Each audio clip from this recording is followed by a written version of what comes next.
আজকে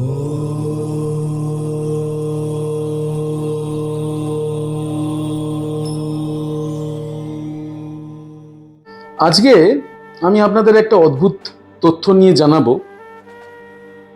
মহালয়ার দিন তর্পণ হলো। তর্পণ যে হলো, সেই তর্পণ করতে গিয়ে আমি গঙ্গা দেখলাম যে অনেক সারি সারি কাক তারা বসে আছে।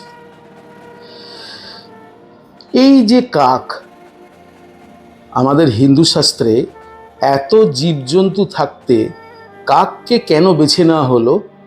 এই শ্রাদ্ধ শান্তির এই যে শ্রাদ্ধমূলক যে সমস্ত কাজ রয়েছে, সেই কাজগুলোর জন্য কাককেই কেন বেছে নেওয়া হলো? এর পিছনে যে রহস্য বা এর পিছনে যে ঘটনা রয়েছে সেটা আমাদের জানা দরকার। চলে যাব রামায়ণের যুগে। শ্রীরামচন্দ্র বনবাস করাকালীন একদিন পাশেই মা সীতা বসে রয়েছেন, শ্রীরামচন্দ্র নিদ্রা যাচ্ছেন, উনি চোখ বন্ধ করে উনি বিশ্রাম করছেন। হঠাৎ কোথা থেকে একটা কাক ছুটে এসে শ্রীরামচন্দ্রকে বারবার পায়ে ঠোক্কর মারছিল। সেটা দেখে স্বভাবতই সীতার খুব রাগ হলো। সীতা হাত দিয়ে কাকটাকে তাড়ানোর চেষ্টা করল, কাকটা গেল না। উপরন্তু কাকটা সীতাকেই অত্যাচার করতে লাগলো। অত্যাচার করতে করতে সীতার কপালের ওপর এমনভাবে ঠোক্কর মারলো যে সেখান থেকে একবারে কেটে গিয়ে রক্ত বেরিয়ে গেল। আর শ্রীরামচন্দ্র বিশ্রাম করাকালীন সেই সীতার কপালের রক্ত গিয়ে তার কপালে পড়া মাত্রই তার নিদ্রার ব্যাঘাত হলো, বিশ্রামে ব্যাঘাত হলো। উনি অত্যন্ত রুষ্ট হলেন। চোখ মেলে উঠে সেই কাককে উনি বললেন যে তোমার এত বড় স্পর্ধা যে আমি বিশ্রাম করাকালীন তুমি আমাদেরকে এইভাবে আমাদের বিশ্রাম ব্যাঘত করো। উনি অত্যন্ত ক্রুদ্ধ হয়ে কাকটির ওপর ব্রহ্মাস্ত্র নিক্ষেপ করলেন। ব্রহ্মাস্ত্রকে সহজে ফিরিয়ে নেওয়া খুব কঠিন। যারা রামায়ণ মহাভারত পুরাণ যারা অধ্যয়ন করেছেন তারা দেখবেন যে ব্রহ্মাস্ত্র এমনই একটা অস্ত্র যাকে একবার ছেড়ে দিলে তাকে ফিরিয়ে নেওয়া খুব সম্ভব নয়। আর যখন স্বয়ং ভগবান বিষ্ণুর অবতার শ্রীরামচন্দ্রের হাত থেকে যে ব্রহ্মাস্ত্র বেরিয়েছে তাকে তো ফিরিয়ে নেওয়া মোটেই সম্ভব নয়। তাহলে কি করা যায়? এই কাক হলো স্বর্গের রাজা ইন্দ্রের পুত্র জয়ন্ত। জয়ন্ত স্বভাবতই ছুটে চলে গেল তার পিতার কাছে। স্বর্গে গিয়ে ইন্দ্রের কাছে গিয়ে দেখা করে বলল যে পিতা, সর্বনাশ হয়েছে। আমার সামান্য ছেলে মানুষিতার জন্য শ্রীরামচন্দ্র আমাদেরকে ব্রহ্মাস্ত্র নিক্ষেপ করেছেন এবং সেই ব্রহ্মাস্ত্রের দ্বারা আমার প্রাণ হতে চলেছে। আমি তাহলে কি করব? ইন্দ্র তো প্রথমেই বললেন যে তুমি যে কাজ করেছো এটা অত্যন্ত গর্হিত কাজ। সীতা তো লক্ষ্মীর অবতার, আর শ্রীরামচন্দ্র হচ্ছেন নারায়ণের অবতার। তুমি লক্ষ্মী নারায়ণকে রুষ্ট করেছো, এ আমার দ্বারা সম্ভব নয়। এর একমাত্র বিধান উনি নিজেই করতে পারেন। তোমাকে ভগবান বিষ্ণুর কাছে গিয়ে ক্ষমা চাইতে হবে। জয়ন্ত তৎক্ষণাৎ কাকের রূপ ধরে যে ছিল সেই কাকের রূপ থেকে নিজের রূপে ফিরে এলো।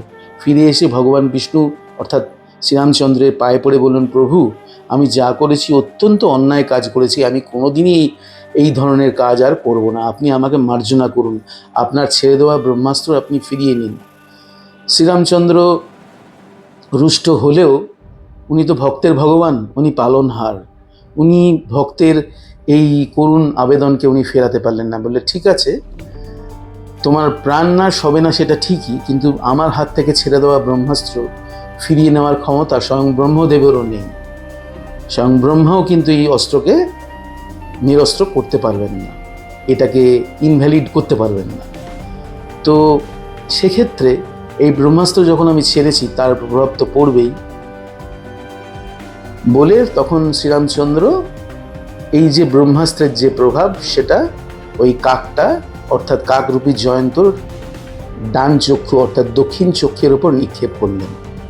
সেই দিন থেকে কাক কিন্তু এক চোখে কানা হয়ে গেল। কিন্তু উনি তো ভক্তের ভগবান, এক চোখে কি আর দু চোখের মতো দেখতে পাওয়া যায়?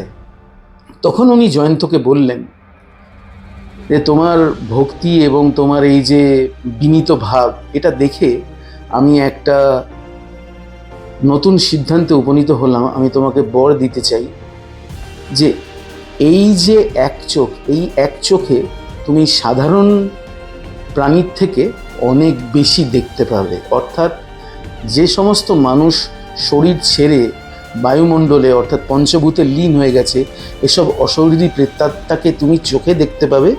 সেই জন্য যেগুলো হন্টেড হাউস, সেগুলোর আশপাশের যে গাছের ডাল, সেখানে কাককে দেখতে পাওয়া যায়। বা আমরা যেখানে শ্রাদ্ধ শান্তি করি, সেখানে কাককে দেখতে পাওয়া যায়। বা গয়াতে যেখানে আমরা পিণ্ডদান করি, গয়া বা কাশিতে, সেখানে কাককে দেখতে পাওয়া যায়।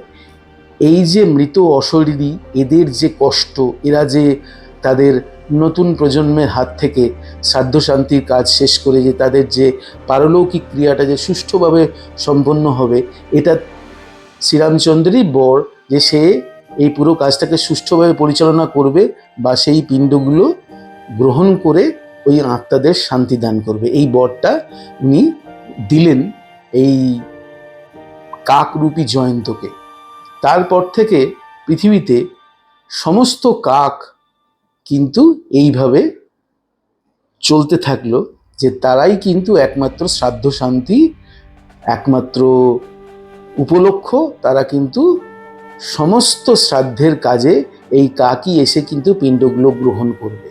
তারপর থেকে পৃথিবীতে কাকেরাই কিন্তু এই পারলৌকিক কাজের একমাত্র সাক্ষী হয়ে রইল। তারা অলক্ষ্যে দেখতেও পায় যে তাদেরই যে সমস্ত পূর্বপুরুষ, তারা কিন্তু বায়ুমণ্ডলে মিশে থাকলেও তারা তাদের নতুন প্রজন্মকে দেখার জন্য কীরকম ছটফট করছে, কীরকম কষ্ট পাচ্ছে, এবং তারা তাদের পুজো গ্রহণ করতে এসেছে। তর্পণ করাকালীন সেই সমস্ত নতুন প্রজন্মের মানুষদের হাতে জল গ্রহণ করা এবং শ্রাদ্ধ করাকালীন তাদের যে পিণ্ডদান করা, সেই পিণ্ডকে গ্রহণ করে সেই সমস্ত আত্মার স্বর্গলাভ করার পথ প্রশস্ত করে দেয়। আশা করি আপনাদের গল্পগুলো ভালো লাগছে।